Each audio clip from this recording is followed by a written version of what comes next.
Between political thrillers, superhero shows, 30-minute sitcoms, and period dramas, Netflix has quickly become the home for original programming. Their newest show is based on the long-running Konami franchise Castlevania, and I thought it would be fun to go over the first 4 episodes and discuss what's good and bad. As you can see, I'm playing Castlevania 3 Dracula's Curse on the Nintendo Entertainment System.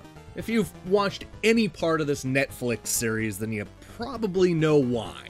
What we have here is an animated retelling of the 1989 action game, complete with the same setup, the same characters, and even some of the same locations. It takes us all the way back to 1476 AD to see how Trevor goes from a loner to a guy who assembles the ultimate vampire hunting team. They're basically the Avengers of the 15th century. Because the entire series will take you just over 90 minutes to watch, I've decided to talk about all 4 episodes in this one review. What you're watching now is a spoiler-free review, where we'll talk in broad strokes about the overall story and then jump into what I liked and didn't care for.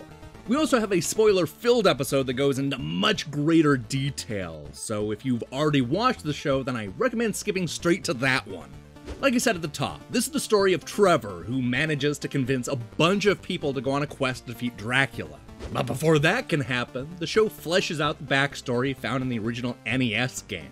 We get to see a different side of Dracula than we're used to. He's protective and intimidating, but quick to be disarmed by a lovely young woman. More than anything else, this goes a long way to humanize Drac, which is something we didn't see a lot of in those early Castlevania games. I mean, we already know that he can be charming when he wants to be, and we get just a small taste of that. Unfortunately, happiness isn't in the cards for the world's most famous vampire. We flash forward 20 years and are introduced to the show's other villain, a dishonest bishop who sees no problem burning a woman alive in the middle of town square. Long story short, Dracula has a personal beef with the people of Targa Vista. He gives the town exactly 1 year before he comes back and rains hell down upon them. This is where Trevor comes in.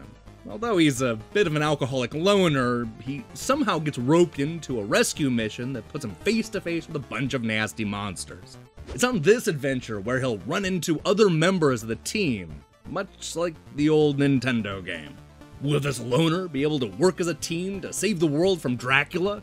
Can he save the town from themselves? Will Trevor ever find food within the walls of the castle?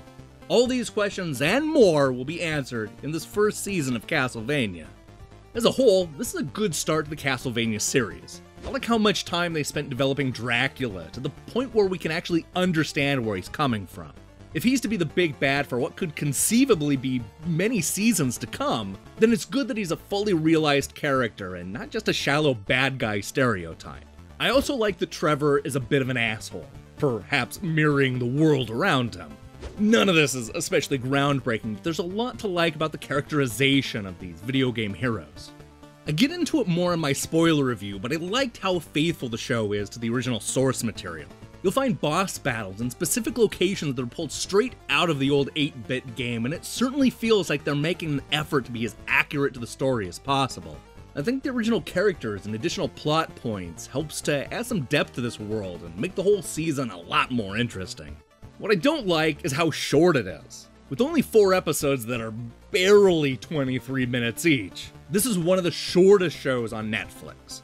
It would have been nice to have just a few more episodes that gave us more time with Dracula, or showed us even one person who wasn't a complete jerk. I also found some of the animation to look a little rough, especially when compared to more polished shows from Japan.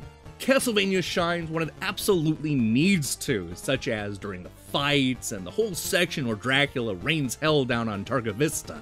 But there are also times when the animation doesn't quite come together. At just 90 minutes, I think Castlevania is worth a watch. It's a show that gets the violence and tone right, while also feeling a bit rushed and occasionally dishing out corny dialogue. There are moments that are incredibly satisfying, even if the show ends on something of an anticlimactic note. When it comes right down to it, I'll definitely keep watching when Season 2 shows up.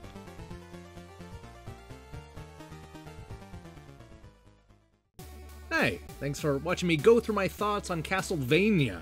So here's the question of the day. Assuming that Castlevania proves to be incredibly popular and suddenly Netflix wants to make more shows based on games, which old school titles should they go after first?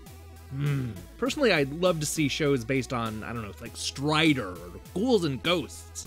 As you may have noticed, I took a lot of this week off to celebrate Independence Day. Now I'm refreshed and ready to go, so expect a whole bunch of reviews and videos up next week. We'll also be talking about Electronic Gaming Monthly's best reviewed games of 1991, which is guaranteed to be a controversial episode.